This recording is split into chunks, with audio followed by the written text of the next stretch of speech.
All right, friends, welcome back. It's 2023. Happy New Year. And we're here at the S.E.M podcast. I am your host, Zack Hewlett. Jack Bryce will be here eventually. Oh, right on time. Ta-da. And we are really excited to be joined tonight by our friend Michael Chambers. Michael, what part of the world are you joining us from tonight? I am joining from Merced, California, Central Valley. Nice. Very cool. All right, so I didn't ask you before, but have you been listening to the podcast? You're familiar with the format and kind of the way we've been rolling through these? Yeah, I've kind of been looking to see if I know the people and listening to those episodes. I'll have to go back and get to know some other people. For sure. I understand that. I mean, Jack and I have talked about it a lot where we started out with who do we know? And then it was like the trickle effect of those we know more, and it's just grown exponentially. So cool. Well, just a reminder for those listening, we'll talk pre-mission and getting your call and the anticipation of going to Scotland. Then we'll jump over the mission, talk about life since coming home, and then we'll go back and reminisce through Scotland. So, Michael, the floor is yours, brother. All right. Well, yeah, I grew up here in Merced, California. I'm the youngest of 4 children, and we're all were raised in the church. I was really into like theater, music, any performing art when I was a kid. And so when it came time to go to college, I decided I could either be a starving actor or something else. And so I went to BYU and initially majored in theater, mostly because I had no idea what to do with myself. And I swear BYU declared for me. Like there was like a questionnaire, what kind of things you're interested in, and then I went to register. It just said, "Oh, you're in theater," and I was like, "Oh, am I?" So I was at BYU when I remember my mom called me, and I was almost 19, and she just real discreetly is like, "So, where do you see yourself in a year?" And I remember just kind of having this blank look and thinking, well, on a mission, probably. Just say, oh, good. You know, and they'd encouraged me, of course, to go on a mission all my life. But it struck me right after I got off the phone call there. I was like, oh, wait, I get to choose. Like, I don't have to go on a mission. Certainly, I'm at BYU, and there's a lot of societal expectations for me to go on a mission. But it was a strange feeling of freedom to realize that I didn't actually have to. But of course, I did. And my brother had gone to Thailand. It was very exotic. Wow. And another thing is, I was a very, very picky child. Didn't eat anything that wasn't yellow, basically. And I had improved in my teenage years, mostly because I remember going on a date and someone handed me salad. And I didn't want to look stupid in front of the girls, so I had salad and choked it down. Anyway, so my mom was she was always terrified. You could see this vision in her head that I was going to go someplace and eat rat, on my mission. And I was going to die because I just wasn't going to eat anything. And so you could almost feel the sigh of relief when I got called to Europe. So yeah, I remember getting the mission call. I was home for the summer. I knew I was not going to be going there. Yeah, I knew I wasn't going to be going back for the fall semester. So I just was home for the summer and got my call in early August and was so excited to go to the Scotland Edinburgh Mission.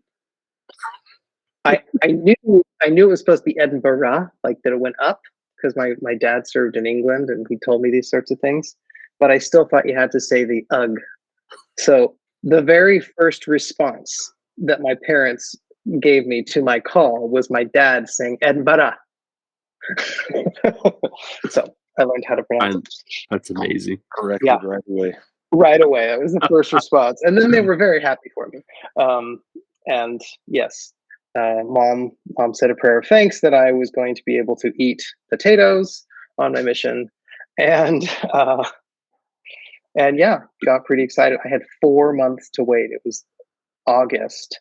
And I was called to leave on December 7th of 05. Wow. It was actually great because my brother got married August 20th of 05 in the temple, and my parents wanted me to get endowed, and my bishop said, give me a mission call and I'll endow you. So I got endowed on like the 15th of August and went to the wedding. Nice. Yeah. And just kept working. I did another play and then went to Scotland. And so, yeah, we'll skip over that. That's kind of the main course there. Got home from my mission and immediately went back to BYU for the winter 2008 semester. And I had decided on my mission, okay, I have to figure out a non-theater major that I want to do. And I decided I want to go into marketing. Yeah, marketing sounds fun. And so, and I actually had a roommate my freshman year who had been so excited to go to study management at the Marriott School at BYU. And he just like worshiped this major. And I made fun of him hardcore. So of course I came home from my mission and immediately enrolled in the Marriott School. And I had to do all the prereqs for the Marriott School in one semester, except for math, which is a lot for one semester. I'm pretty sure I was only able to do it because I had the Spirit with me to like tell me how to study. Because yeah, I mean, I felt like I got home and I was like overwhelmed. This is going to be a crazy semester, and the Spirit was like, "So don't do homework on Sundays." I was like, "Ooh, that's going to be a lot," and I was like, "Don't do it. Just see." And I was like, "Okay, I will prove you," and it worked. One time I got up at 12:01 a.m. on Monday to get homework done. But yeah, it worked. And I started dating a girl from North Carolina pretty seriously. I proposed later that year, and she said maybe. And and 2 months later, she said no. Seriously? Yeah. Please don't tell me that's your wife. No, it's not my wife. Okay. I was like, it's kind of a rocky start to a relationship. Yeah. No, it was kind of funny though, because when in those 2 months of maybe, people came out of the woodwork to tell me, "Oh yeah, my wife said maybe too," and I was like, "Oh, okay, so this might work," and no, didn't work for me. Oh man. Which was fine, because after we broke up, my mom said, "You know what? 2 things. The person that you marry needs to be head over heels for you, because life is tough. They've got to love you. And second, west of the Rockies next time, please." She's from North Carolina, and she's like, that's too far from California. So I a year went by, and I eventually I switched majors to information systems. I know this is a lot of college talk, but it's a big deal for me. Switch majors to information systems, which is this like in technology and business kind of intersection. And I thought I was crazy for doing it, but I really, really loved it. The first year of it was just intense, though. It's one of those ones where they have all of your schedule planned out, and all the teachers know how much work you have in all the other classes, so they can conspire to make sure that you're overwhelmed at every moment. Someone said to me, "Do you have a girlfriend?" When I went in, I said no. And they said, "Good, you won't have one. You won't get one in." So after the first year, actually about halfway through the first year of the program, I was feeling pretty down on myself about something. Just, I don't know. I guess I was lonely. And I remember I was like at the supermarket and I felt the spirit almost slap me and say, all right, Chambers, you have a year to get your life in order because something's coming.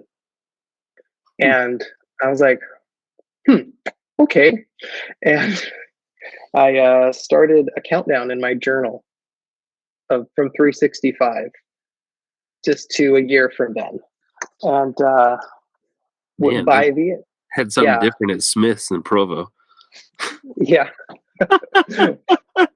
At on the year anniversary of that, by the way, nothing happened because I was already engaged. Oh, serious? I had thought about getting engaged before then, but I met my wife that summer. Actually, so there's another story. Not putting two and two together. I that semester, which was what, winter of 2010, I met up with Grant Peacock, who I never thought I'd see at BYU. One time on the mission, I said to him that I went to BYU, and he said, "You know what I think about BYU?" And I was like, "What?" And he got about 1 inch from my face and shouted the Utah fight song. Just I'm pretty sure I was standing there when that happened. okay, yeah. I was like, yeah, okay. And then he shows up at BYU, and you have heard his story. You know why he was there. Get his chaplaincy degree. It was awesome. And he's like, Chambers, my roommates are weird. Would you move in with me next semester? And I was like, yes, this is the coolest thing. Yes. No way, you live with Peacock? I didn't know that. No, I didn't live with Peacock. Shut up. Because I don't know why. I just felt like I was being the laziest sod in the world. But I just felt like at that spring term, nah, I don't want to move. I don't know why. I realize now, I think the spirit was saying, no, please just stay here. You need to be here next week. Because the next week I met my wife. And so we dated through that summer, and we had a very meddling bishop who was like, oh, you like each other? Get married. And so we did. Yeah, I always used to joke. I'm realizing that the story of my life here is contradictions, but I always used to joke, you need to date someone at least twice as long as your engagement. If your engagement is like 6 weeks, date them for 12. Come on here. Because people get married so fast. So we dated for 4 months and we're engaged for 8. The exact opposite of my advice. So whatever, but it all worked out. We got married in Medford, Oregon in 2011. Really? That's awesome. Yeah. And then is that where she's from then? Yes and no. She was born in Florida, raised there for the first 13 years of her life, and then they moved to Oregon. So she can claim whichever coast is convenient. And Medford's beautiful. It is. It's a gorgeous, gorgeous place. And so, yeah, we did another year at BYU, and then I graduated with my master's in information systems, and she got her bachelor's, and then we moved to DC. See my earlier comment about west of the Rockies. Yeah. And I had a job out there with a major accounting firm. It was not fun.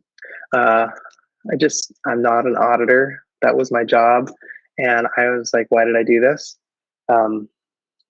But I didn't realize when I decided later, I was like, I need a different job. I called up my old boss at BYU. I'd done like computer support at BYU. And I said, hey, I'm looking for a new job. And he said, hey, my position in another department is open. And I was like, I always wanted your job. That's the greatest thing ever. So I applied, didn't get it. And then another position, identical, opened up. And I got that. And so we moved to Utah. Also violating the promise that Brianna and my wife and I made to each other, which we would not live on the middle of the country. We said either coast, but we didn't want to be in the middle. So we moved to Utah. And we had already had one kid by then, but then I worked at BYU. It was the best job ever, dude.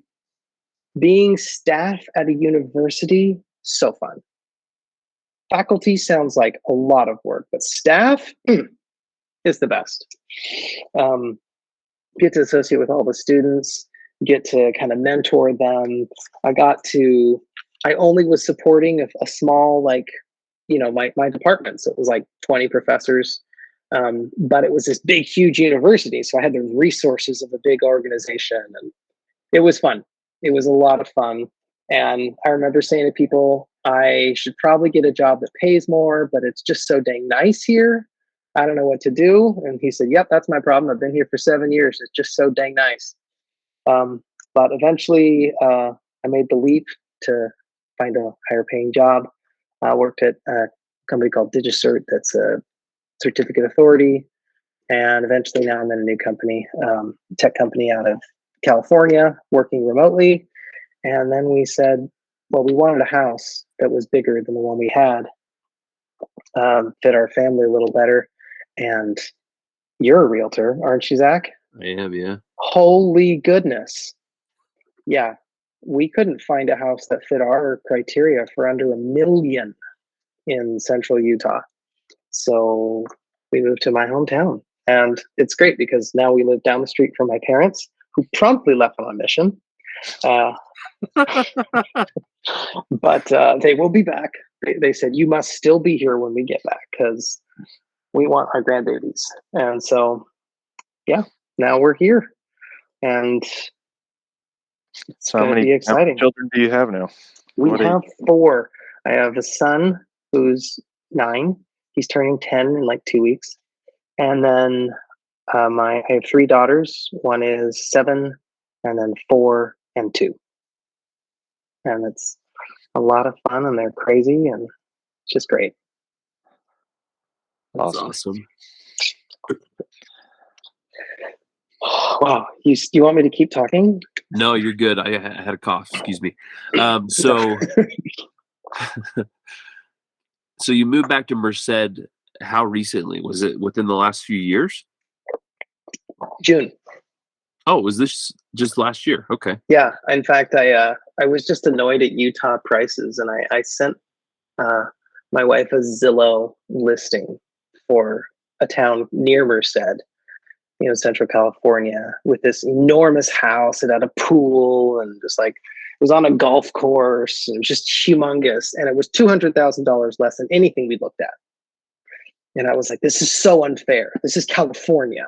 And she just said, oh my goodness, I think we have to move to Merced. And I was like, what? So we prayed about it. And we felt like the Lord was like, yeah, you can do whatever you want. This is your choice, but you have a future in Merced. And so we did it. Feel a little bit crazy, but it'll be good. Well, the prices at homes in Utah went up because all of the coastal Californians moved to Utah. That's what they said, but there was a lot of Utahns we were competing against. Just saying. That because you're like, what, Modesto, Fresno area, right? Yeah, it's the Central Valley. It's Central Valley, much cheaper place to live. Right, exactly. It is not LA costs or yes, but we San get to Francisco pay California costs. taxes, so that's fun. Oh yeah. Mostly gas taxes. May our Father in heaven bless you in that regard. My goodness. All right. Enough of that. Let's get to Scotland. If you want to start at the MTC, you certainly can. I'm not going to make you, but by all means, go ahead. Oh, I should also note that I am an enormous Anglophile, right? I know like way too much about like the English royal family and just all this stuff. And then I get called to Scotland. I'm like, oh, it's in Britain, but I don't know anything about Scotland. I know they've got kilts. I'd never even heard of haggis. Like, I was like, I don't know. They had some kings in there somewhere. King James was a Scot. I don't know. So it seemed appropriate. That's and awesome. I looked in my ancestry. I was like, surely I've got some Scottish ancestry. I'm like so British. and you could trace line after line after line after line. It's England, England, England, England, Wales, England, England, Wales. You know? But there's one line. It's got to be Scottish. The name is Christie, so it's got to be Scottish. Okay. So I claim Scotland through them. I like and went to the mission home or the NTC rather, in Preston, and it was before Christmas. Oh yeah, they had shortened. Do you remember this? They shortened everyone's missions by 5 days. It was like a visa issue. Yeah, that happened after me. Mm-hmm. Yeah, I remember that. And my transfer that I came in was the transfer that made that transition. Oh, really? Yes. Wow. So we got to the MTC and they're like, okay, this is supposed to be a 19-day experience and we've got it all planned out. But we were just told to cut 5 days from the MTC. So it was 14 days and they were just like, they were scrambling. They said, okay, here's a rubber band, exercise between 6:30 and 7 a.m. while you're showering. Like, because there was nothing else. So yeah, no exercise. We just sat and ate and slept for 2 weeks. And some people tried running up and down the stairs, as much as they could. Yeah, I didn't know that they usually take people to the stake center next door and like play basketball. No, none of that. They would until we beat each other up, and like Elder Divine, he came back with a busted ankle, and they were like, "Okay, no more activity time. You guys can do laps around the courtyard in front of the MTC." That was like the extent of what our activities were after Ashley busted his ankle up. So bad. Now I know who to blame.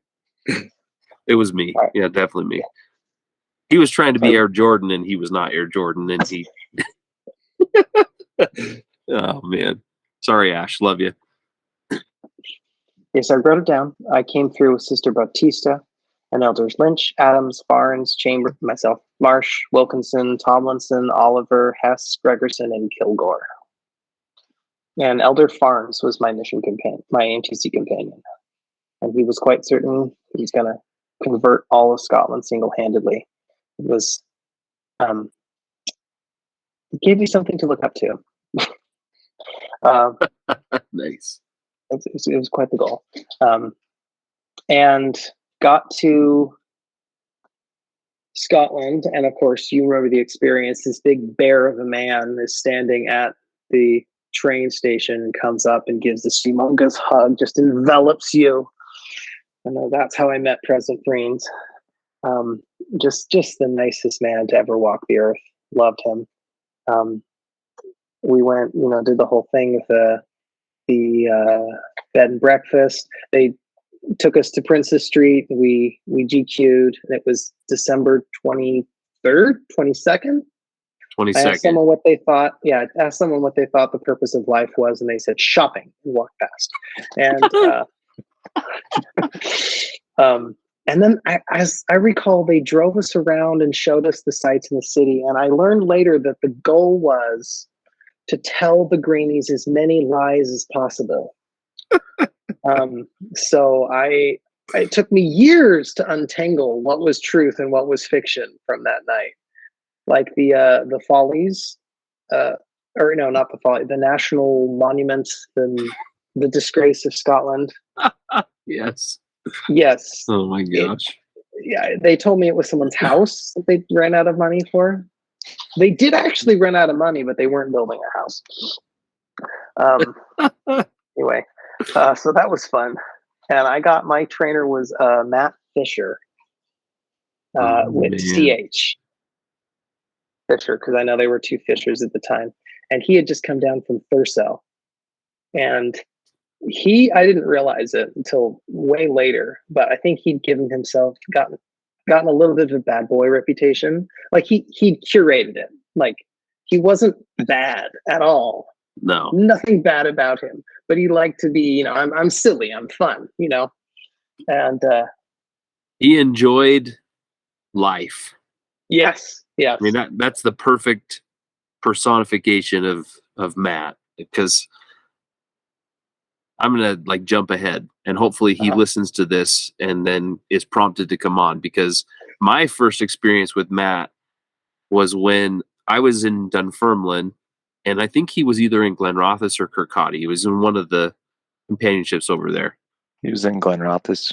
Was he? Okay. Yeah. And he introduced me to post-district meeting hacky sack. I have action photos that I took on my camera of us playing hacky sack, and it was so much fun. And that was why we went to meetings, was so we could play hacky after. It was so much fun. That's awesome. Well, Matt told me straight up that he was terrified of training. And so his reaction, I think, was just to work nonstop. And we chapped every door in the world, in the rain. I remember we had a car. I don't know why we had a car, but it was great. We had a car, and I remember sitting in our car and the rain just beating down on the car. And we're like, do we have anywhere else we can go? We're just supposed to be chapping for the next 2 hours. And it's just pouring rain. And we put we're like, no, there's nothing for it. So we put our hands out to open the doors, and it got louder. So we waited another minute, but we still, we just chapped in the rain and did whatever we could. And we had a golden investigator just drop in our lap. First thing, her name was Fiona King. She had dated a member and heard about the church, and so wanted to know more. And she was easy. I mean, we just went through the lessons. She prayed, asked if it was true. We came back one day, and she had made 5 different dinners all at once. And she was like, I got an answer. The church is true, and I'm so excited. So I just made a bunch of food. And so, awesome. So we got a lot of food that night. No one complained. So I actually got to baptize her, which was really, really fun. Incredible. And yeah. Oh, sorry. Baptisms are great, but I have to go back to Matt Fisher because I love him. He turned to me one day and he said, "You look like a Phil." And he starts calling me Phil. I remember that. Oh, and my God. This kind of mildly annoyed me, but I didn't think much of it until we got to zone conference. And we got separated at one point, and he looks around and says, "Where's Phil?" And then he told me later, he's like, "Oh, I thought no one's going to know who Phil is." And 3 people pointed at me and said, "He's over there." Oh my gosh. So the word started to spread that I was Phil. And for a year later, people were like, "Your name's Philip, right? Chambers?" No, it's not. It's Michael. But yeah, he called me Phil. And I remember one night, I was the only one who could drive because, that 1 year rule. And we had, there was another companionship in the area that would sometimes ride with us. And one night we were in a cul-de-sac. It was dark, and I backed up. And of course, you're supposed to have somebody back you up, right? I never saw a single person do that in 2 years. Not a single soul. But anyway, so we didn't do that either. And I backed into a parked car. And we got out, freaked out. No one's there anywhere. We have no idea whose car this is. And we get our flashlights out. We examine every inch of that bumper. Nothing. Not a scratch on the other car. Our little Corsa is concave. Jeez. And it was transfers calls that night. And as you know, at that time, people tended to make, calls to people all over the mission. And that was gossip night. And so he gets on the phones and just starts calling everybody he knows and says, "Phil crashed the car." Oh. So I was Phil, the bad driver. That was how I got to know a lot of people. That was fun. Hey, for my clarification, this was in Thurso then? No, this was in. Oh, I didn't say that. He came down from Thurso. This was in Livingston. Oh, Livingston. Okay. Yeah, the suburb of Edinburgh. Well, suburb of Glasgow technically, but it's in the Edinburgh stake. Right. And it's Livingston's funny because it's a new town, and so everything's master planned, and there's all these beautiful roundabouts, and it's like cut up into quadrants, and you get everywhere with like on ramps and off ramps and stuff. It feels very American. Well, no, it doesn't even feel American. It feels way too master planned for that, even. But there was no high street, and we had that open your mouth stat, and it had to be somebody that you're not GQing, you're not chapping, somebody you would talk to that you wouldn't talk to normally. Except we drove, and there were no high streets. There's nothing pedestrianized about the town. So literally, we would occasionally just kind of wander for 2 hours or something, hoping to bump into someone so that we could open our mouths, right? It was very weird. It made a lot more sense after I transferred and I was taking the bus, and it made a lot more sense in other areas. But yeah, I stayed in Livingston for 6 months. I had 2 more companions there. I had Brent Littlefield after that. Yeah. And he was 2 transfers away from being done. So he assumed he was going to stay there, but he only did 1 transfer with me. And then he went back to his Greenie area, I think, Cool. to finish. And yeah, Littlefield, he worked, once again, we worked really, really hard. And we had another baptism. Her name was Margaret Knox. She was a friend of Sandra Simpson there. Oh, and Sandra, I remember she spoke very, very quickly, and I didn't understand her brogue. I was just lost for a while. I was so excited when I understood her, but she would end all her sentences with "I," and so you smiled and nodded.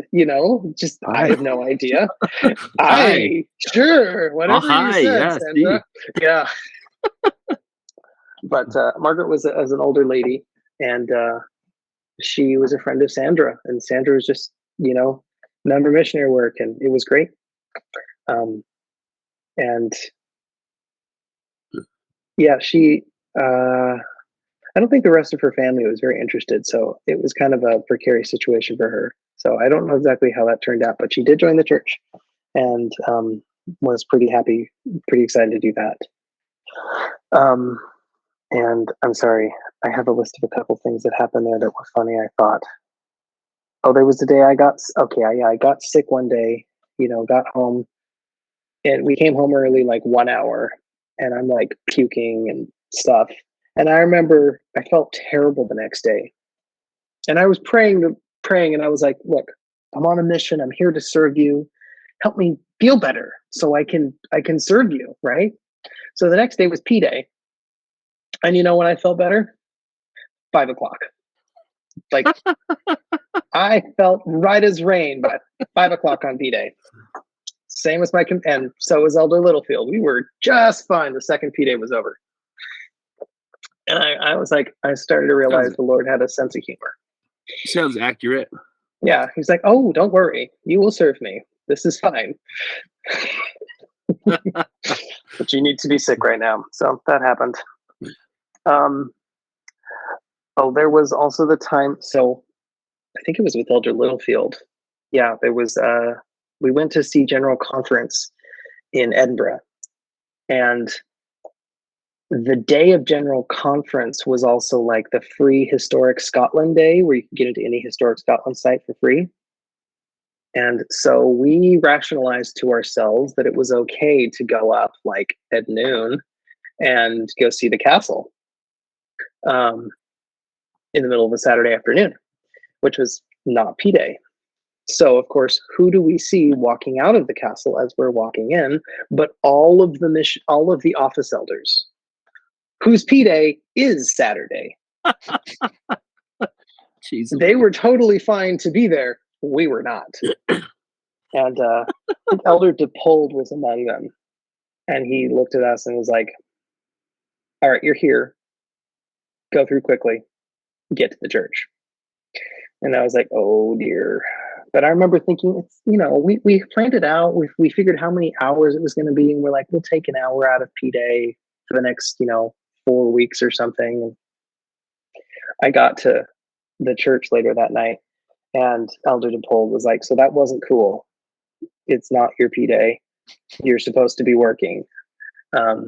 And I think I said to him, I was like, "We weren't trying to cheat anyone. We're gonna take our time out, an hour a week for the next 4 weeks or something."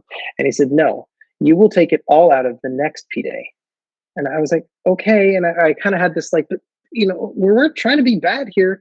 It's all just it'll balance out. And he looked to me really kind of sternly, and he was like, "You know very well that a Tuesday afternoon is not the same as a Saturday afternoon." And it just hit me, boom. I was like, "Oh, yeah, Tuesday afternoons are terrible proselyting times." And I realized I walked myself into this. It was okay. I'd rationalized it every step of the way to just kind of waste this Saturday afternoon of work. And I was like, "I'm so sorry." I felt very remorseful. I remember my president's letter after that. I laid out all my sins and begged for forgiveness. Incidentally, that exact same session of conference, I came to Elder DePold afterwards, and I said, "Elder, has conference always been this good?" Like, I was like crying. He says, "Yes, it's always been this good. You just have the Spirit now." I was like, wow. It was, yeah. I remember Elder Eyring, I think. I was like in tears. It was great. So that's when I realized conference on your mission, very cool. I love it. And that the Lord could be like, "Yes, you were naughty, repent about that, but let's have the Spirit now." I just love that, how quick the Lord is to forgive and to make things right. That was really cool. I love it. Yeah. Elder Littlefield, come on the podcast and tell us about your experience of doing that. Yes, I want your experience. Let's see. A couple last things about Livingston before I move on. Oh yes, the Martin. I think if I'm wrong about this name, I apologize deeply, but I believe it was the Martin family that had the missionaries over like once a week, all four of us, like on Sunday for dinner, and she would make these really big meals. And one time she invited us for breakfast. And I don't know how we scheduled that. Probably was, we went at 10 or something, or I don't know. Or maybe it was lunchtime, but she made us an American breakfast. And of the four of us that were in Livingston at that time, there was me from California, and then Elder Fisher from Sandy, Utah, Elder Wood from, I forget where, Utah, like Vernal or something, right, and Elder King from Cache Valley. And Sister Martin was fascinated by the idea that we have guns in America. And so the way they had this image in her mind that like every American is driving around in their pickup truck with a dead deer in the back. That's America. We got a rack of rifles, every single one of us. And I'm just like, "Oh, that's not California, guys." But they were enjoying this. And so she then proposes to make us an American breakfast. And so she made pancakes and waffles and sausage and eggs and hash browns and bacon. It was every breakfast food you can think of, and in massive quantities. It was definitely a weigh-in before and after the breakfast kind of meal. Nice. It was exciting. Yeah, just had to say that. Oh, and I didn't serve with him directly, but in my last companion was Elder Evans, Chance Evans from St. George. Yeah. And we didn't get along as well, but we did our best. But the other companionship was Elder Adams and Elder Zinkowski. And I don't know if you kept up with Andrei Zinkowski. Oh yeah. Yeah, he is. He's living in Kharkiv in Ukraine right now. and he delivers food to people affected by the war. And it is amazing stuff. Follow him on Facebook. I just pray that he stays safe. He's doing amazing stuff over there, and he's so happy, even in the midst of it. He's just shown happiness, and he posts his testimony, and it's just a wonder to behold. At the time, I thought he was just a little odd because he had a funny accent and he just was kind of silly, and I just didn't quite get him. But now I'm just like, man, I wish I had spent more time trying to get to know you. You're very cool. Yeah, he's doing some amazing work for the people in Ukraine right now. Yeah. Stay safe, Andre, and keep it up. Yeah, we love you, brother. All right. So then I went to Paisley, and I had I was the last companion for Chris Jones. Oh yeah. And he laid out his plan to be, retire by 30. I don't know if that worked out for him or not, but he had passive income already on his mission. He had like this software he'd written that was selling for $300 a pop. Wow. On his mission. He didn't have to do anything. It just sold itself. I was like, how do you do that? Let's see. I remember, there was a lady we taught called Cora. We just bumped into her on the stairs. She invited us up, and we taught her a lesson or two. And I remember, I think it was the second lesson, maybe the first. We left her with a pamphlet of the testimony of Joseph Smith. And we set an appointment for like the next week or something. And she called us up like an hour later. And she said, next week's too long. Can you come tomorrow? And I was like, yeah, why? And she's just like, I read your pamphlet and I'm feeling something. And I will have found a way to forget this in a week. You need to come tomorrow. And it was pretty impressive for a while. She was really excited. And we taught her, and in the end, she didn't move forward with it, which was really disheartening for me. I think she had some other things in her life that were just making it a little too hard, seemed a little overwhelming at the time. She came to church one time and kind of was overwhelmed by it. But I hope that she, learned more later. In fact, I was actually looking at my journal the other day and realized that we did bump into her again later, and she invited us to come teach her again just before I left. So I really hope that they did teach her. I don't know what happened there. Wow, interesting. Yeah. And then there was the Burns family. Brother Burns was a member, and his wife was Catholic, and they had us over a lot, and they were really, really fun. And we would try and explain the differences between Latter-day Saint and Catholic doctrine. And she could explain any doctrine in the Latter-day Saint manner just perfectly, and then tell us that was Catholic. And it was it was difficult. I didn't frustrating. Yeah, I didn't know Catholicism well enough. You tell people what we believe, and they're like, "Yeah, that's what I believe." Like, no, you don't. It's not what your church teaches.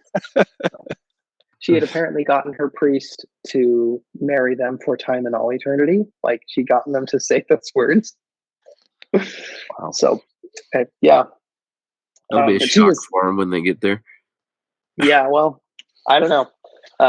She was a wonderful lady. I loved her so much. Had so much fun working with her, teaching her, and she, taught us more about Scotland. I also remember she and David had the most funny relationship. My parents were very much, they didn't fight, or at least they didn't fight in front of us at all. I don't think they ever really fought, but they fought like cats and dogs. And at first it was kind of frightening to me. Even in front of us, they'd fight. But it was always, after a while, I realized it was always this, there was a playfulness that I didn't see at first. And they fought and bickered, but it was loving and it was weird. It was so cool, though, to start realizing, oh, there are other ways that relationships can work that are totally, that work. It was really cool. Just life lesson, I guess, there I got there. Oh, and then I got my next companion was Elder Kelly, Preston Kelly from Moore, Idaho, we'll say. He's from outside of a small town, and nice kid. He's greeny. I trained him, and Idaho farm boy, ready to get to work. He decided that the best coats for Scottish winters could probably be purchased in Scotland. So I wish he had bought it in Idaho, because Idaho knows how to sell coats. And we were in Paisley, which is a suburb of Glasgow. All the shopping is in Glasgow, which is another zone. Yeah. And oh my goodness, and it rains in Scotland all the flipping time. And so he had no coat. And I remember we actually had to get permission to go to Glasgow on P-Day to like find a proper coat for him. But we had a good time with him. I remember we went to have dinner with the bishop's family, Bishop Keir, and his wife is a vegetarian. And so as we were driving there, it was just him and us. And he was asking us about, our lives. And he said, Elder Kelly, where are you from? He's like, oh, I'm from Idaho, grew up on a farm. He says, oh, what did you farm? And he said, beef. And he's like, oh, so you're a dairy farmer at my household. Okay. And I just kind of laughed at that. He's like, my wife's vegetarian. Just say you're a dairy farmer. And so the question came at dinner from his wife, and Elder Kelly, where are you from? He's like, oh, I'm from Idaho. Grew up on a farm. Oh, what did you farm? Beef. Just he wasn't gonna lie, Oh my gosh. Preston's a good kid. I loved him. Yeah, and we worked pretty hard there, and we had no teaching pool that first transfer with him. Nobody. It was horrible. And did you guys whitewash in then? No, I'd already done the transfer with Elder Jones. Oh, that's right. Okay, I'm sorry. And we stayed. Did we whitewash out? I don't think we did. But after that first transfer, we stayed for another transfer together, but we just had nobody. And I think Elder Datavio was the district leader at that point. And he was like, guys, you got to bring your numbers up. And it's like, I don't know what to tell you. But I remember Elder Kelly and we decided to have a fast, like hardcore, 24 hours. We were going to time it, and we were going to do a heartfelt prayer and ask for the Lord to help us. And we started our fast, and then the phone rang, and it was Elder Datavio inviting us to district breakfast in the morning. And we told him we had just started a fast, and you could hear him go, "You what?" And so they moved it to the next day for us, which was nice of them. But you know what? After that fast, it wasn't like a magical transformation, but we'd have people we'd stop on the street. You have a moment you could talk, and they'd be like, "No, I don't, but sure, let's talk." And people would be like, "Yeah, sure, let's come back to me, teach me more." It was just strange. It was really cool. Suddenly, we started having people that would talk to us, and that's when Cora, that I mentioned, reappeared and was like, "Hey, come by sometime." And I felt like the Lord was like, "Here, I'll help you," because because you fasted. And it helped me get kind of testimony that the law of the fast really does work. Cool. Yeah. That's cool. One last story from Paisley. We had, I guess, a born again Christian that we taught once. We gave him the Book of Mormon. He invited us back. He actually gave us dinner. The only time an investigator has given me dinner, well, other than Fiona. And he sat us down and he told us that he prayed about the Book of Mormon and he didn't feel it was true. And kind of was trying to save our souls, you know. He talked about the gospel of Jesus Christ. And so what do you think the gospel of Jesus Christ is? And he says, faith, repentance, and being born of the water and of the Spirit. And I was like, yes, that's the third lesson right there. Cool. We're on the same page there. And I remember him asking, like, if you knew the Book of Mormon wasn't true, would you believe in the Bible? And I remember being like, I don't know, you know. And we had this. It was a heartfelt discussion. Actually, he wasn't attacking or condescending or anything, and it actually got me kind of worried, kind of questioning. And I remember that night I prayed and said, Lord, I know you told me before that this is all true, but I need to know again. And I need to know tomorrow morning, please. Because I just gave the Lord a deadline, which I realize is cheeky. But I was like, I need to know tomorrow morning if the church is true, please. And so the next morning I thought, okay, this is it. I will at least help the Spirit out here. And I will read the testimony of Joseph Smith. And so I read, I don't know if it was a pamphlet, if I read it from the scriptures. Read the story of the first vision and everything. And then I got to the part where Joseph Smith said I had actually seen a light. And amidst that light, I did see two personages, and I knew it. And I knew that God knew it, and I could not deny it. And I just got this really strong feeling, this strong manifestation, just yes. And you know it too. And I went, yeah, I do. And yeah, I was very grateful that the Lord did not remind me that he does things on his timing, that he met me in the middle there. And that's awesome. Told me the answer I needed when I needed it. Yeah. And then I transferred to Bridge of Dawn, which is where I met you, Zach, which was amazing. Lucky you. Bridge of Dawn in the city of Aberdeen. They have 2 wards, and therefore they have 2 buildings, which makes perfect sense to the Scots. And it was awesome. My first companion there was Elder Gustafson, who had just started. I think Elder Ford was his trainer. Yeah, you're right. Elder Gustafson was a really good kid. He very much missed his girlfriend. Very, very badly missed his girlfriend. It was distracting. You know, she missed writing 1 week, and he was kind of obsessed about it the whole week. And then he called her on Christmas, and she just assured him that they were going to get married and everything was going to be great. And then the next week, she Dear John'd him,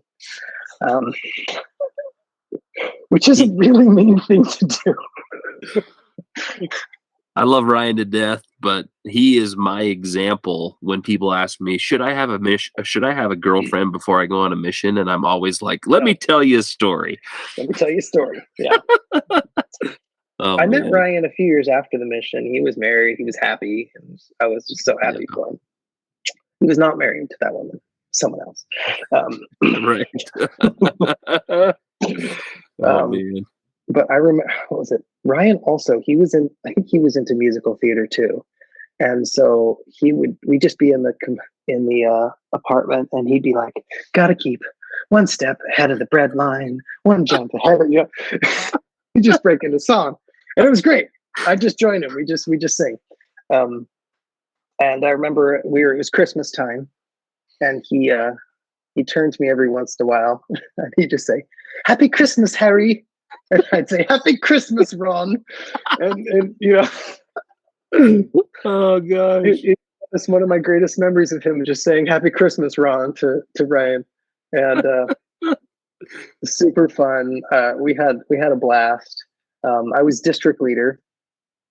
I was so nervous. I remember, I think my first district meeting was just me talking, kind of like this, just me talking and talking and talking, and no input from anyone. It was terrible. I did my best, and they got better over time, I think, hope. And I can't remember if it was you and Peacock or if it was O'Brien and Peacock. But one time, Peacock and whichever of his companions it was, tell me if you remember this, came over to my apartment in the evening, and we just sat down. I think we even laid down and just kind of talked to each other. And you very, very lovingly told me that my district meeting that morning was kind of crap. It was funny. It was just you didn't really put a lot of effort into that one, did you? Not my first one. It was, after I'd been there for a few months. And I hadn't. I just remember thinking, yeah, I kind of slapped that one together. But it was so funny. It showed me that you can almost rebuke or you can teach someone to be better and do it in the most loving way that builds someone up. I wish I had a recording of that because I was really impressed when you walked away. That was my whole reaction. I was like, how did you do that? You told me to do better. And I'm really excited to do better now. I don't remember that. I honestly, in my recollection, I don't know that I ever set foot in the Bridge of Dawn flat. Ever. You didn't? No. Mm-mm. Oh my goodness. Part of that was, before you got there, Elder Ford was there with Elder Tomlinson, and they were just nope, we're good, leave us be. And Elder Ford had Elder Gustafson, nope, we're good, leave us be. And then you came, and I wasn't worried about you, but then I found out later that the reason why we weren't allowed to go over there was because they were having sleepovers with the Peterhead elders on a regular basis. So Peterhead so far away, an hour on the bus. yeah, but Coford was there for how long, and it became a regular thing, and I didn't find out until later on, but ultimately that was probably one of the reasons I was just okay, I'll let them do what they're doing and figure it out. We did not have sleepovers with the Peterhead elders. I think maybe one time, but it was approved. It was for the tattoo or something. Okay. That's funny. I know for a certainty though, before you were there, that was going on, and they would deny it forever, but I knew it was happening. Okay, so I have to talk about the Disney night, the extravaganza, the Disney extravaganza, and yes, the videos are on YouTube. And didn't you say you posted them? Oh yeah, they're on our channel for anyone who wants to watch them. The Yodeling Peacock. Now, in case this hasn't been said, there were 2 songs they gave us. One was the yodeling song that no one knows. It's actually from Snow White. It's the silly song, right? From Snow White. Yeah. And then the other was Colonel Hathie's March from Jungle Book. Oh my gosh, I forgot that. Yes. And we didn't know. I don't know. We just couldn't figure it out. Peacock had his idea for the yodeling Peacock just to wag his finger by himself the whole time. It was hysterical. But we just didn't know what to do with Colonel Hathie's March. And so we just bagged it. And we just picked another song. We got all of our costumes. We learned our parts, everything. And I was just, it's just another Disney song. Didn't think anything of it until the night comes and they announce that the elders will now be performing Kiss the Girl. And everyone just erupts in laughter. And they go, okay, yeah, that is ironic. hadn't occurred to me in the slightest. It didn't occur to Until- me either. It was just like, this is way better than Colonel Hothie's March from Jungle Book. Give me a break. Yep. Kiss the girl. And was it Elder? Who was Ariel? Elder It was Gustafson? No, it was Coford? Coford. We found a dress from the charity shop that he fit in and said, "Hey, put this on." That's amazing. And then I don't know where the heck we got the wig from. I think one of the YSA young women had it and brought it and said, "Hey, he could wear this." And if you watch the video, it is a wig that is literally covering every orifice of his head. Like, you can't see his face at all until he runs off the stage at the end when Harlow tries to kiss him. Well, Harlow was the prince. Yeah, Harlow was Prince Eric. Was Bryce the gondolier? Yes. Yes. That was amazing. Absolutely amazing. And our choreography was on point. Like, it was. I mean, it was good. I was forever embarrassed being the red blob on the stage because of the largest iteration of Sebastian you'd ever seen.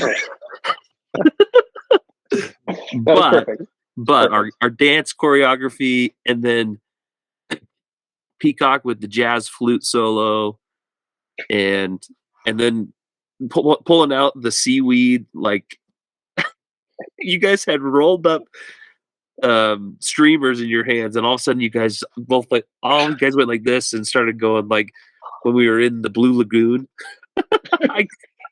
It couldn't have gone better. It was so good and forever amazing. memorable for everyone that was there. So good. Oh my goodness, yes. So yeah, I had so much fun with you guys. I remember we went to Slane's Castle. Did you know Slane's Castle is and was private property? Seriously? Serious. Get out of here. How did you find that out? Signs, because it's like online. It totally says. I didn't have the internet. I didn't check these things, but yeah, totally was private property. Anyway, but yeah, we went and played Capture the Flag in the ruins of Slane's Castle. And Zack, I told you this, but I have to correct the record on air here. Harlow a couple of weeks ago was saying, I remember a missionary got stuck up on the wall somewhere and couldn't get down. Who was that? Was that Chambers? And you said, nah, I can't imagine Chambers ever doing that. And I was like, oh, but it was Chambers. I think Peacock was showing off, and I was like, oh, that looks fun. And so I climbed up a different wall, and I could not figure out how to get down.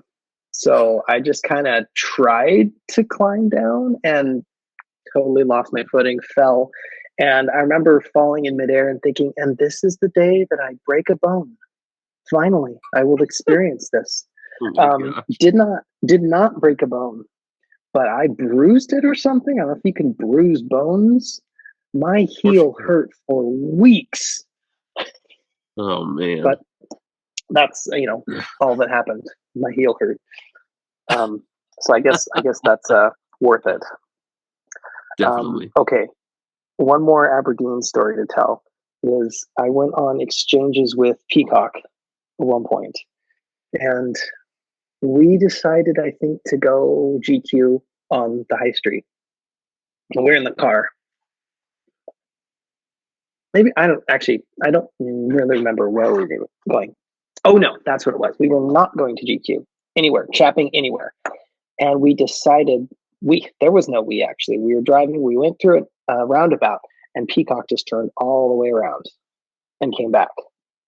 And I was like, what is this? And he had this wild look in his eyes. And he's just like, the Lord told me to go GQing, so we're going GQing. And I was like, okay. And so we find a place to park. And first person we stop is like at a bus stop. We're like, hey, sir, you know anything about Churches Christ? Or I don't know what we said. And he was just like, can't talk, my bus is here. Want to come on? And so we're like, sure, we both had bus passes. So we just followed him onto the bus. And we're riding along. We're not really paying attention. And he's like, yeah, this is cool. We're talking to him about the church. And he's like, yeah, actually, I have a store up here. And so we get out of the bus at his store. We look up, and the name of the store is Beer Haven. And it's this massive, well, not massive, but a big alcohol store, right? All sorts of imported beers and stuff. And then he goes and he sits behind the counter, and we're chatting with him still, just going on about church. And a couple things come out.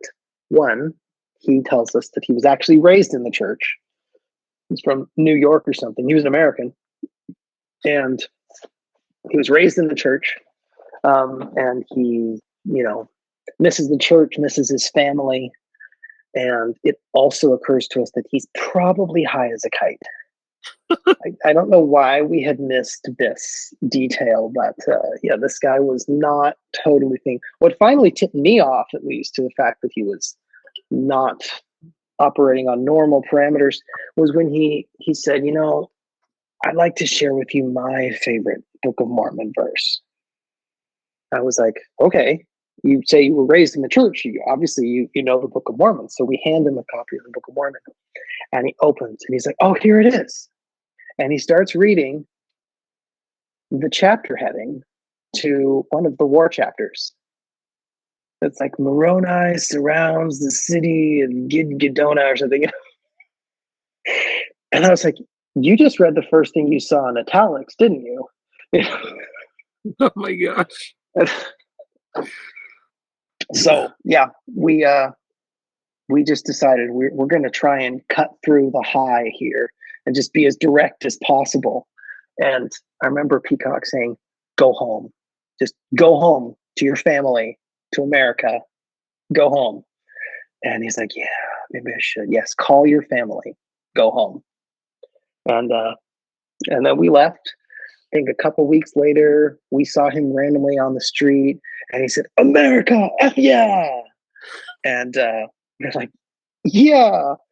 And then like a couple weeks after that, his store was gone. Oh my gosh, really? So I think he went home. Wow. I don't know. He just, his store disappeared. So Interesting. That is interesting. yeah, Sheesh. I can't remember his name, but I'll never forget Beer Haven guy. And just Hey, you that's why you saved listen to you saved a prompting. few alcoholics from a few more drinks. Something. It was a lot of fun. So Okay, how am I doing? were you with Gustafson the whole time at Bridge of Dawn? No, did I not do my companion? So I had Brian Gustafson for two transfers. I was in Bridge of Dawn for 6 transfers. And so my next 2 transfers, I was with Anthony Paternoster. I was training him. Oh, okay. And he is from London. And apparently he got his mission call and it said Scotland. And someone said, ooh, Scotland. Better watch out about that. And he's like, why? Did the Scots not like the English or something? They're like, yeah. Louise. And I remember we went to an ATM, like his first week there or something, pulled out some money. And he said, what's this? I said, it's money. And he says, no, it's not. I know what money looks like, and this is not money. I said, it's Scottish money. He says, they have their own money?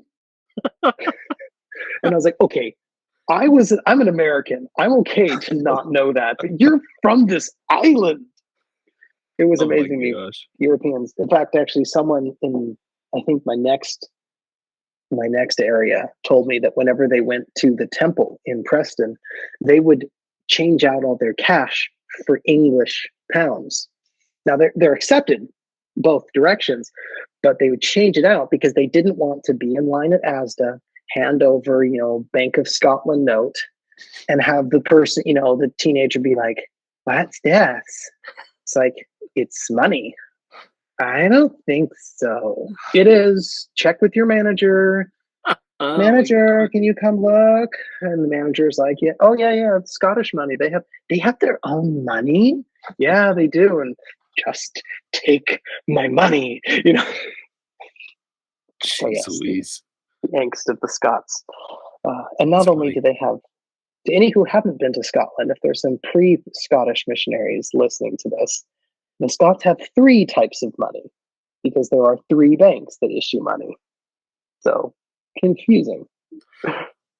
That's good But yeah, information because I didn't understand that. I was just like, "What the heck is this? Oh, it's a pound. Oh, yeah, it okay. was This is a terms of the note." Treaty of Union 1707. They got to keep minting their own money. Bank of Scotland, Royal Bank of Scotland, and Clydesdale Bank. So confusing. But yeah, had Paternoster for two transfers. He was super fun. Loved him. And then I had Aaron Briggs for 2 transfers. Oh yeah. I remember him. He was very English, I must say. I have two English memories about him. One time, he's half Welsh. He's like his mom was Welsh or something. And so I said to him, if you added up all of the percentages of my ancestry and your ancestry, I might be more English than you. Oh my He's not like that. He's like, you're not English. I was like, okay, sorry. He also told me that if the US and the UK ever went to war, he was pretty sure it would be pretty fair fight. And no offense to any of my British brothers who are listening, but I had a good kick out of that one. Let's hope we never go to war with the UK. Yeah, I loved Aaron Briggs. And the one person that we taught there, so okay, Aberdeen. I haven't been talking about the work here, but Aberdeen was where I was when they said, okay, work with members. Stop knocking on everybody's doors. Just work with members. And like literally stop going to doors. And so that's all I knew. That was missionary work. I had been chapping on doors every day, day in and day out, the whole time. And it's really hard when, it's 7 o'clock at night, it's December, you're chapping on a door and someone yells at you for knocking on their door in the middle of the night. And you're like, look, I know the sun has been down for 3 hours, but I've got 2 more hours of this. I don't know what to tell you. But it was there with President Fredrick that he was like, no, we're stopping. We're going to work with members, and that's all we're going to do. And I don't care how you do it, figure something else out. And I remember, especially Elder Peacock being like, if you need to bake cookies to take to an investigator or a member or something, do it. That may be something you think, sisters bake cookies, but sisters baptize. So I can hear Peacock saying that. Yeah, can't you? Very much. So yeah, it was weird. And so we made a list. We made like cards of all the members in the area, the active members, and arranged them by part of town. So if we found ourselves in a part of town, we'd be like, who lives here? And we just go knock on doors and just be like, hi, we're the elders. And they'd, be weirded out. They'd invite us in, we'd chat, and we had no idea what we were doing. But we tried on one, we're like, okay, who's this person? And I was like, it says Elgon. I have no idea how to pronounce this. Elgaaen. And it was actually a lady named Betty Elgon. And she invited us in. Her fiance, Jim, was there. And it was one of those Scottish relationships where it's like you get engaged and that's the goal, is just to be engaged. And there's no plan for a wedding, just to be engaged. I never understood that. But he was not a member. And so we're like, oh, Betty here is a member. She comes to church. What's up? And she's like, oh, Jim's not interested. And he's like, well, I wouldn't say I'm not interested. And she's like, what? And he's like, I just have some things I don't understand. And I was like, what would those be? And he's like, I don't understand why you need to be baptized. Well, John 3:5, and I don't know. We taught him about the necessity of baptism and the mode and the proper authority. And I remember he went, huh, that makes sense. And Betty's jaw just like hits the floor. And she's like, "I've told you these things. I swear I've told you these." He's like, "Not like that. You didn't." Um, and so, we very slyly were like, we have a series of lessons that we teach about things like this. And he's like, yeah, come teach me. And so we're like, yes. So we taught him, and he was pretty slow. Didn't want to go through it very quickly.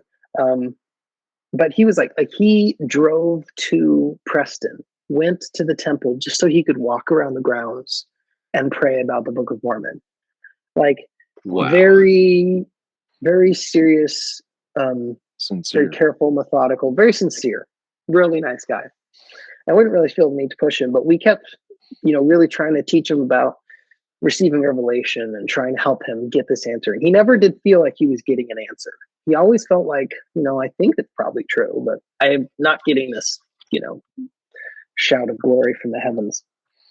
And we thought, okay. And I remember eventually Elder Briggs and I just looked at the lesson sheet or whatever, the teaching record, and we said, okay, let's stop kicking the dead horse of revelation here. What else have we not taught him?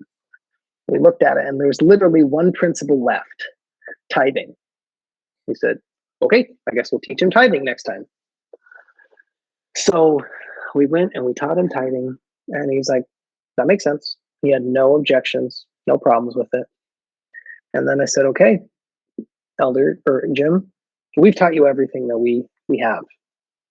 Like, those are the lessons. And he said, well, I've been kind of planning to finish the Book of Mormon before I get baptized, but let's do it. And I was like, oh. So we planned it for like July, which was like a month away. And then I got moves calls, and I was moving finally after 6 transfers. So I told him that I was moving, and he's like, oh, well, I was really hoping that you could baptize me, Elder Chambers. Could I get baptized today? And we're like, deal. Of course, what we had not really thought about was that he didn't live in Aberdeen. He lived in Peterhead. Oh. But we had always seen him in Aberdeen because he was always down visiting Betty.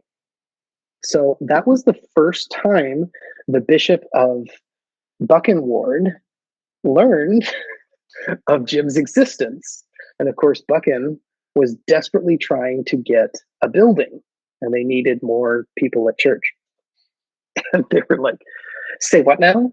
You want to baptize someone in Aberdeen who lives in our ward? Took some talking to people, but it all got worked out. I remember the APs called me and said, whoa, we hear you have a guy who's just jumping in the font. Like, what did you do? What's your trick? And I said, I got transferred. And they said, okay, so the lesson is to move people. I was like, I guess just move people sometimes. Anyway, so Jim got baptized. That was the one that meant a lot to me, because I'd taught him. I'd been there for so long. I taught him the whole time. And I remember, I think we visited him the day after his baptism, and it wasn't Sunday, but he was in full church dress. And we're like, oh, why are you so dressed up? And he's like, well, I'm a Mormon now. I guess I gotta look the part. Nice. Nice. I love Jim. And and so I went to Kilmarnock. Sorry, I hope I'm not being too long-winded here. I'm getting a little long in the tooth, but went to Kilmarnock after that. I only have 5 areas. This is the 4th. And I was with Elder Fenton, and he was from Alaska, possibly Anchorage. I think it was Anchorage. Dan Fenton, great guy, interviewing. It was kind of hard to be there. I wasn't like a leader anymore. I wasn't district leader or anything. And the member missionary work looked like it was doing really well on paper. The Sunday before I got there, they had 3 baptisms. And I think you've heard about this. This must was after you left, Zach, but there was so many baptisms that next year. Yep. It was crazy. We started working with the members, and there were so many people that were ready to accept the gospel, which was cool. And yeah, we got 3 baptisms the week before I got there. Never saw them again. They were kids that were, like 9, 10, 11, and they never got confirmed. They never came. Oh my gosh. We went and visited them, and they were like, I don't want to. And the parents were like, I'm not going to make them. And it was strange. I found that, I don't mean to be critical, but it was not, the area was different than I thought it was going to be. And some of the things didn't feel like it was how we should be doing things anymore. But I was trying to be open-minded, more. And when I say that, I meant like, it seemed like we were being with the members, because that was the thing, be around the members, work with them. But it had gotten to be a bit more hang out with the members rather than, working with them. And it bothered me. I didn't really know what to do about it for a while, because I was, the area had been doing well, and this was a whole new world still. I didn't really know what was the best choice. And so after a few weeks, I started being the party pooper. I would be like, oh, okay, it's time to leave now. And I think the dreaded chapping even came back a bit. But as far as working with Elder Fenton, I remember just loving the guy. It was a great time. We had Elder Harrison was my next companion. He claims to be from Warwick, but I'd been in Britain long enough to know that people are rarely from the town they say they're from. So I asked him, are you from a little village outside of the town you're claiming? He said, well, yeah, a little village. And I was like, and the village's name? Long Itchington. And I just cracked up. I'm sorry. I love British names, because they can't hide, like, you go to Germany or France, they can have weird names, but it's in another language, so you don't know. But in Britain, they can't hide it. It's like, oh yeah, Long Itchington, sure. Oh, geez. I'm sure it's a lovely little hamlet. And Elder Harrison, I know you had a wonderful time growing up there. But yeah, Elder Harrison and I worked all right together. I think we had some trouble kind of figuring each other out. I found that I thought I'd kind of figured out the mission, and this last 6 months, were new challenges, new things to figure out and to navigate. I don't know. I'm just going into much detail about it, but it was just hard. But we had some good times, some good work. There was a guy that we taught, and I cannot remember his name for the life of me. And I had a daily journal that was meticulously kept until I got to Kilmarnock. And then it just all fell apart.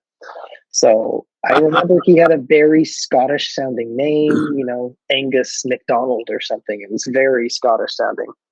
And he was very earnest.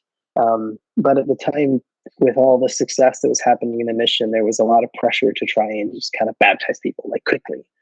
And I raged against some of the advice I was getting to just get him committed, get him scheduled, get him in the water. And I was just like, he's really cautious. He doesn't want that. And then be like, just have faith, just do it. And I did. I think he did commit to baptism at one point, but it didn't happen. I think it was a missed opportunity. But hopefully he's had other opportunities. I've learned through it that what you see as a missionary is just a slice of people's lives. You don't see the full picture. Yeah, for sure. So I really hope that he got to learn more about that later. I will tell one story. I have to find out what his name was. There were two sets of missionaries in that area, and the other missionaries were, well, it had been a set, and one of them left. But the missionary I'm thinking of was Elder. Oh, come on, Noble, Elder Noble. Oh yeah. He transferred in. He was working with Elder Butt, who was pretty new, and it was, J.K. Rowling lives in Scotland, and it was 2007. It was the release of the final book in the Harry Potter series, and it was released that summer. And I remember being, there were signs everywhere, big, huge displays in bookstore windows about this book coming up. How will it end? Lots of anticipation. And I remember thinking, I read the sixth book before it came out.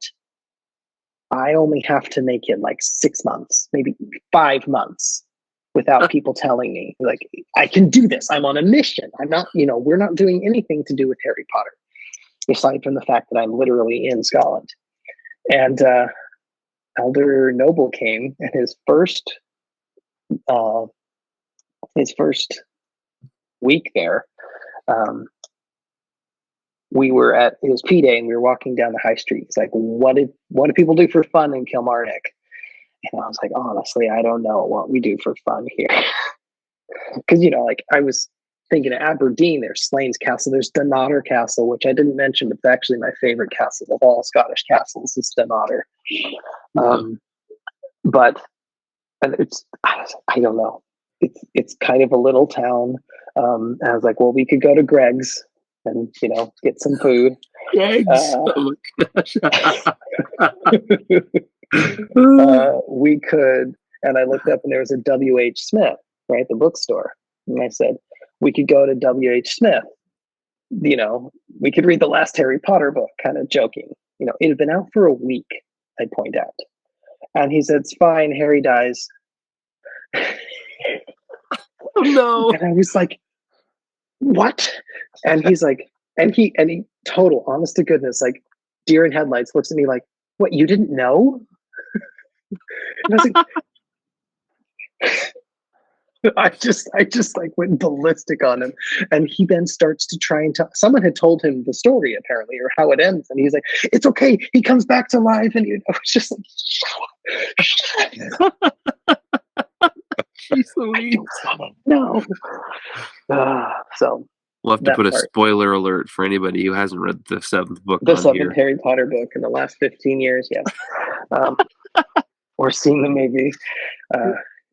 Yeah, spoiler. Although, having said that, I read the book later. It was still very good.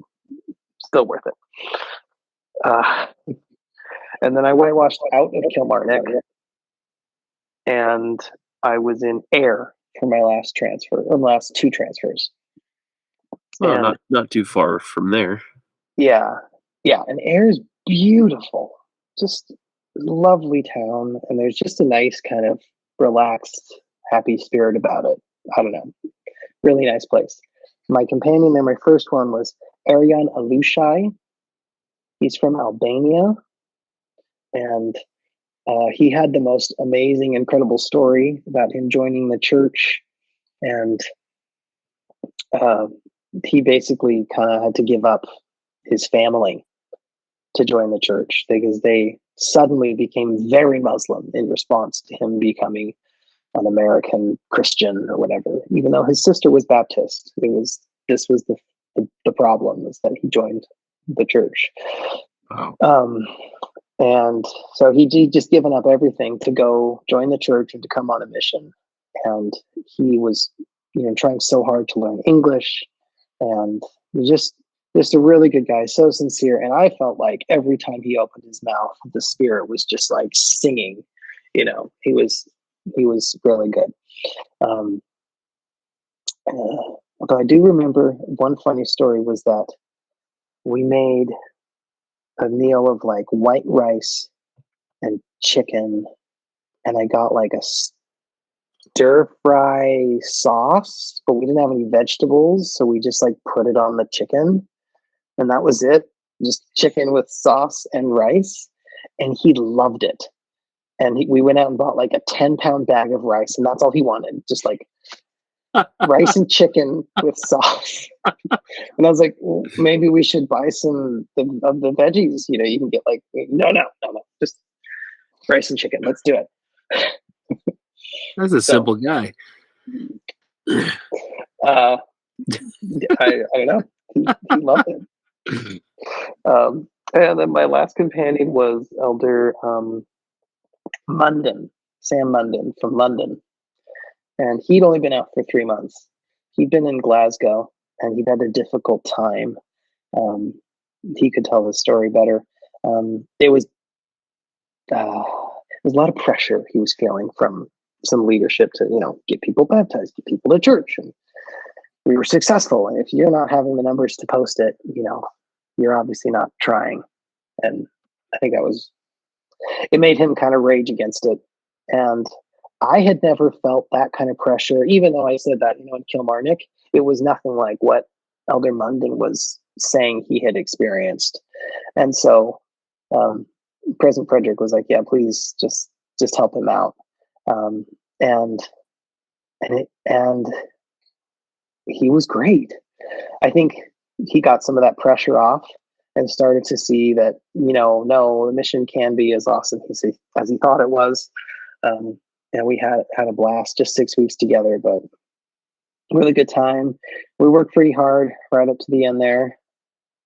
He told me he was disappointed because I was supposed to be chunkier than I was. Although, you know, you also get the missionaries that are like, oh, I'm going to extend. I don't want to go home. I want to stay here forever. And I was very much of the opinion that I would never trade it for the world, but I was happy to go home. And I was ready to sleep for a month, you know. And I don't know, I felt maybe a little bit like I was unvaliant for that, but I was very happy to go home. Elder Munden, he had, you think he described it as like an overactive metabolism or something? He said he needed to consume 3,000 calories a day just to maintain his weight. And they even told me that, like, you gotta have more frequent meals with this guy. You just gotta eat more, because he was stick thin and he ate as much as he could. And we went to a health food store and we found some protein powder and asked someone about it. And they're like, "Oh yeah, that'll really help your workouts." And he says, "What if I eat it every day and I don't work out?" She's like, "You might get fat." And he's like, "Perfect." You know, because you just don't have as many opportunities to stop and eat. So, or have horrible toilet experiences. Goodness gracious. He didn't tell me how that went, but good. Oh, but I had an experience with Elder Marsh, who I think was in Prestwick, which was right next to us, and we went out on exchanges or something. And he told me the story. He'd actually gone home for a medical procedure, and then they do a mission call again. You don't necessarily go back to where you came from. And he was called to go back to Scotland, which is strange because he only had a few months left on his mission, and it was across the Atlantic.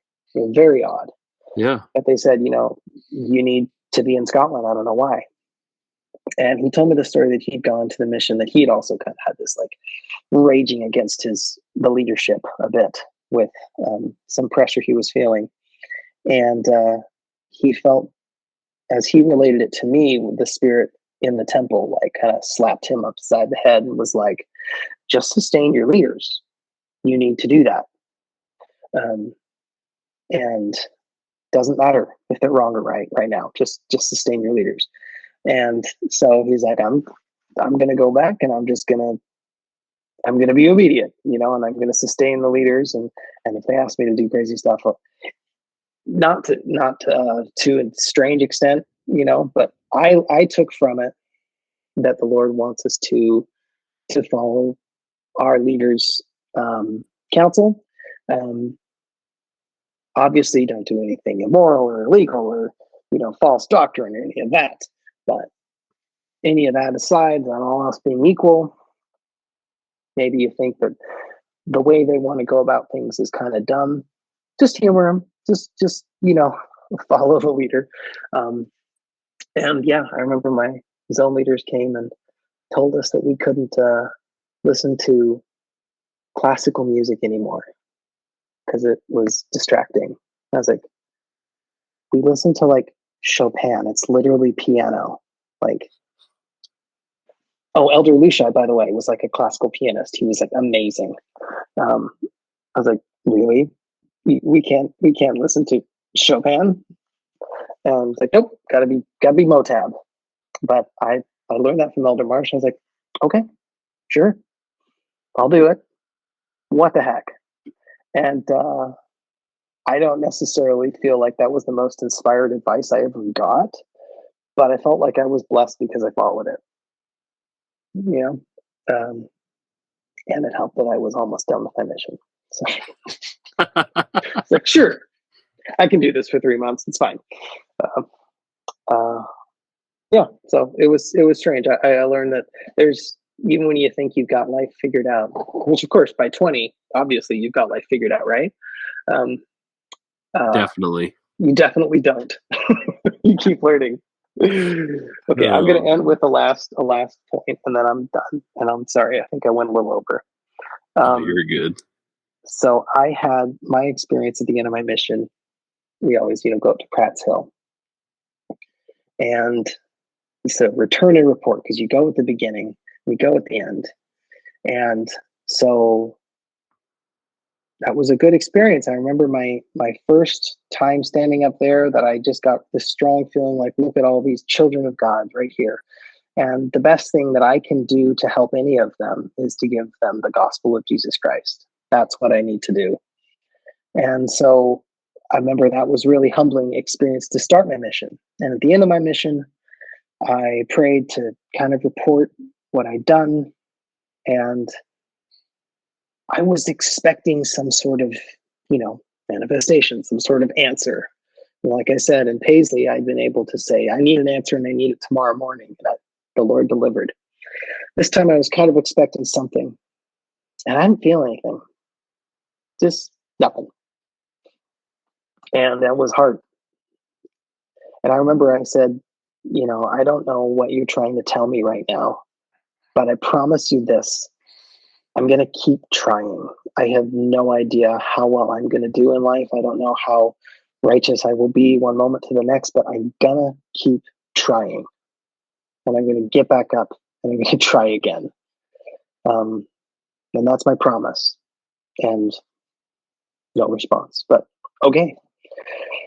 So I went home, and I didn't feel bad about that, but it was kind of a thing that niggled in the back of my mind, kind of just there. And I don't know how long I had been home. I think it was probably 6 months later or something, that I felt like there were things I needed to repent of on my mission. Like, I'd never done anything bad. A missionary's idea of doing bad things is, I didn't have someone back me up when I was backing up the car, like this is kind of our standard of sin.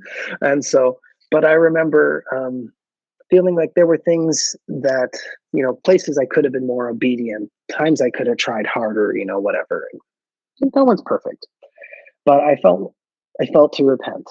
And I prayed and just like, I'm sorry for everything I did wrong, every shortcoming, listed what I could think of. And that was a good experience. Not much to say about that. That was a good experience. And then I don't know if it was that fall or the next fall, could have been the next fall. I was in the temple and I looked in front of me and somebody looked familiar. And I figured out that it was Donnie Osmond was in front of me.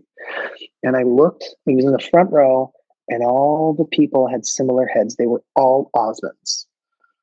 Somebody was getting endowed in the Osmond family. And so I looked and I said, "Oh, Brandon. Is Brandon here?" And I didn't really know him, but I knew of him. And sure enough, there was Brandon. So I didn't say anything until in the celestial room. I did not geek out and talk to Donnie, but I did take Brandon aside and I talked to him. It's so good to see you. I served in Scotland too, and we chatted for a moment. And then I took a minute just to pray, as I usually did in the celestial room, and I was just thanking the Lord for my blessings, and I included in it, and I'm thankful that I was able to serve an honorable mission. And then it came, this really strong feeling from the Lord saying, "Yes, you did." And I realized that I had been waiting for a year or two to hear that I had done an honorable mission, shortcomings and all. And it made me think that that's maybe kind of how judgment works. We're not perfect for all our good, and there's so many ways at which we come up short, but we repent, and Jesus takes that away, and then we can come to the Lord, and all he can see is the good, and he can say, "Well done." And that was a great teaching experience for me. And yeah, so that to me felt like the end of my mission right there. I love that. That's a really good experience. That's so cool. Thanks. Well, Michael, you've fed us well tonight, so I've enjoyed every minute of it thoroughly, and it's just been so good to see you.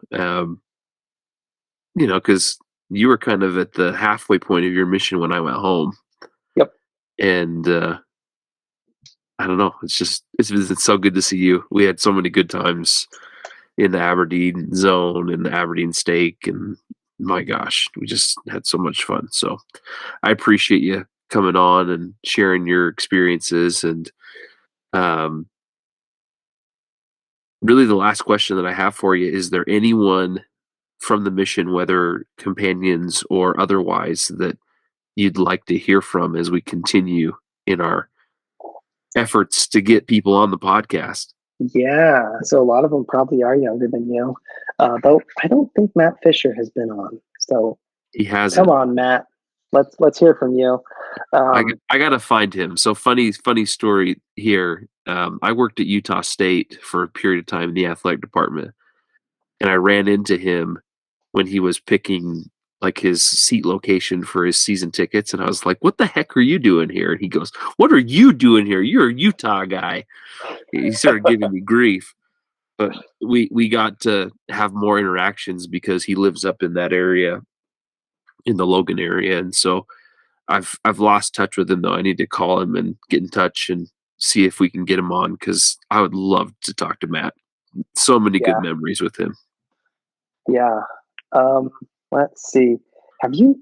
I don't know why I'm thinking of this, but have you done Colby Hawkins yet? No. Right. He's one we've reached out to. We haven't heard back from him. So Colby is definitely on the docket. Colby Hawkins, open your messages on Facebook, Instagram, LinkedIn. Your email, check your email address. That's not your school email address. I know you're busy. I think he's a music teacher, right? Oh, really? Yeah, that works. Yeah, and I loved Paternoster, Gustafson. All the companions were awesome. So I'd love to hear from any of them. I don't know if it's safe for Andre to take time to do it or whatever, but I'd love to hear from Andre Zinkowski someday. That'd be amazing. I have been in touch with him, and good. I don't know how we make that work, but he's one that I have reached out to, and he has acknowledged that he's seen my message. So yeah, in the coming months or years, we will figure that out. But yeah, I'm just glad that he's thriving amongst true chaos right now. Yeah. So, Yeah.